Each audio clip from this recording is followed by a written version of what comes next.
Hello, my name is Natalie Griffin. I am a recent grad from Fayetteville State University. This summer I got the opportunity to do a summer internship at the Soldier Systems Center in Natick, Massachusetts, where I worked alongside Dr. Peng Li and the dynamic anthropometry team.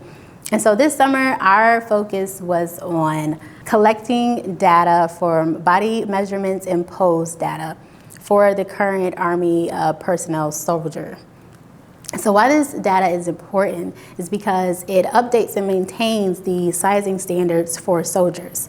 And so the team uses these body scans to produce a three-dimensional representation of a soldier's body. However, though, these scans do not include the exact location of where the joint sits, as well as it doesn't identify the measurement landmarks underneath the surface.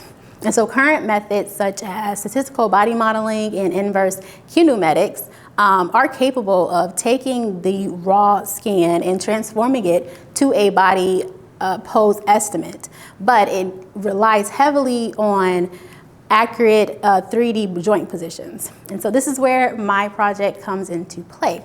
I was given the task to implement a ray tracing algorithm in finding a 3D joint position. So basically what ray tracing is taking all of these multiple views from different positions and casting these rays into the 2D key point detection. I started with simulating a virtual camera, and this camera moves around the body at different positions and angles, and it renders about 54 images. Once I have these images, I pass them to a 2D detection model. And so what this detection does, or what it is trained on over 1,000 images of people in various poses.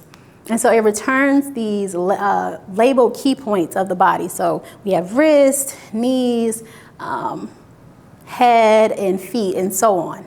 Once I have these 2D detections, I then implement that method of ray tracing. So I shoot all of these rays from each camera position back into these 2D key points. Once I shoot those rays in there, I take the best fit for each joint, and that is the 3D position in a 3D space. So once we have the skeleton in a 3D space, I then apply symmetrical constraints. And so basically the body is like it's largely symmetrical. The left and the right arms, the left and the right legs, they should match. And so I basically make sure that they are not out of range for a normal body fit.